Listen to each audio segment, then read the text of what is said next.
Tata power Ajmer के वैशाली नगर कार्यालय में आयोजित हुए ऊर्जा स्वराज के कार्यक्रम में आज प्रोफेसर चेतन सिंह सोलंकी ने अपनी यात्रा का अनुभव साझा करते हुए कहा कि एनर्जी स्वराज यात्रा ने 2.75 लाख से ज्यादा भारतीयों के जीवन को प्रभावित किया है।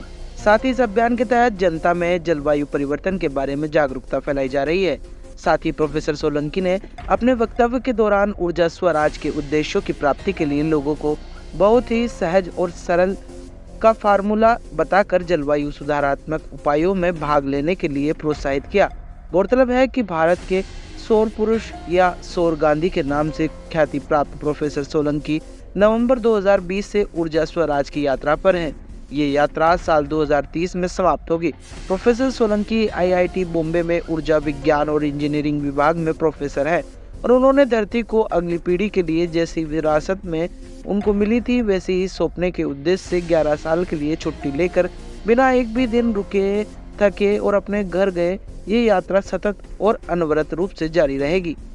मुख्य बात यह है कि ऊर्जा स्वराजिक यह यात्रा प्रोफेसर सोलंकी ने अपने देशव्यापी यात्रा सौर ऊर्जा से चलने वाली बस से शुरू की। इस बस में एक बेडरूम, ऑफिस स्पेस के इंडक्शन कुकर के साथ ही एक रसोईघर जैसी सुविधा है। ये सभी चीजें बस की छत पर लगे सौर पैनल के जरिए संचालित होती है। टाटा पावर अजमेर के साथ कार्यक्रम में प्रोफेसर सोलंकी ने कहा कि क्लाइमेट चेंज और बढ़ते ग्लोबल तापमान को देखते हुए दुनिया को 100% नवीनीकरण ऊर्जा स्रोत अपनाने होंगे ताकि ग्लोबल तापमान में सामान्य बढ़ोतरी को 1.5 डिग्री सेल्सियस पर ही रोका जा सके। प्रोफेसर सोलंकी ने अपनी यात्रा के सफर के बारे में कहा कि यमुनोत्री के निर्मल जल को रासायनिक जाग में बदलते देख कंक्रीट के राजमार्गों ने जंगल को खत्म कर दिया है, जबकि फैक्ट्री के धुएं ने आसमान को धुंधला कर दिया है। इस दौरान टाटा पावर अजमेर के सीईओ मनोज साल्वी ने अपनी सभी वरिष्ठ अधिकारियों और कर्मचारियों की उपस्थिति में कहा कि प्रोफेसर सोलंकी अपारंपरिक ऊर्जा को बढ़ावा देने और ऊर्जा संरक्षण के अलग जगाने के लिए 11 वर्ष की ऊर्जा स्वराज यात्रा पर है।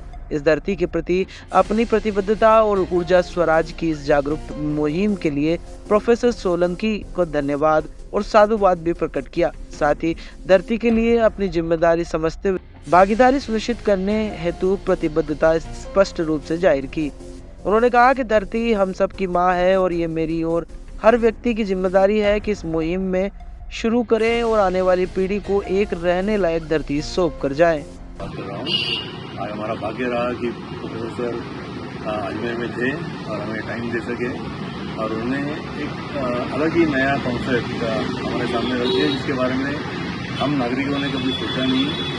एंड सर एक आश्वासन देना चाहूँगा, हमारे सब एम्प्लॉयज और हम इस प्रोग्राम में पार्टिसिपेट करेंगे, सीखने की कोशिश करेंगे और धरती को एक नई अच्छी धरती कल के लिए बनाने की कोशिश करेंगे। धन्यवाद सर, थैंक यू। आज मैं प्रोफेसर सोलंकी हूँ और मैं 11 साल की एनर्जी स्वराज यात्रा पर हूँ और आज मेरी यात्रा अजमेर आई हुई थी और मुझे बहुत खुशी है कि टाटा पावर अजमेर का जो डिस्ट्रीब्यूशन सेंटर है यहाँ पर मैं आया और यहाँ पे मनोज जी के साथ में और कई सारे ऑफिसर के साथ में मेरा इंटरेक्शन हुआ। हम लोगों ने चर्चा की कि कैसे हम एनर्जी का मिसयूज करते हैं, ओवर यूज करते हैं, इनएफिशिएंटली यूज करते हैं और कैसे क्या क्या किया जाए ताकि एनर्जी में आत्मनिर्भरता, एनर्जी में स्वराज की तरह आगे बढ़ें। और हमने जो 2-3 प्रोग्राम है हमारे एनर्जी लिटरेसी और क्या क्या करना चाहिए, तो Tata power distribution centre Ajmer ने काफ़ी इंटरेस्ट दिखाया है और मुझे उम्मीद है कि हम आज से उनके साथ कोलैबोरेशन करेंगे और हर वो यूजर जो एनर्जी यूज करता है उसको एनर्जी लिटरेट बनाएंगे। हर यूजर को रिक्वेस्ट करेंगे कि एनर्जी के कंजम्पशन को कम करें, मिनिमाइज करें और ये जो ग्लोबल वार्मिंग जैसी गंभीर समस्या है उसको निपटने में हर व्यक्ति हिस्सेदार बने, क्योंकि हम सब पार्ट ऑफ द पॉल्यूशन है, हम सबको पार्ट ऑफ द सॉल्यूशन बनना पड़ेगा। एंड अजमेर में टाटा पावर के साथ में मिलकर हम काफ़ी बड़ा काम कर सकते हैं। तो मुझे इनवाइट करने के लिए और मेरी यात्रा को होस्ट करने के लिए उनको मैं धन्यवाद देना चाहूँगा और उम्मीद है कि हम सब लोग मिलके ये धरती को एक रहने वाली धरती छोड़ के जाएंगे।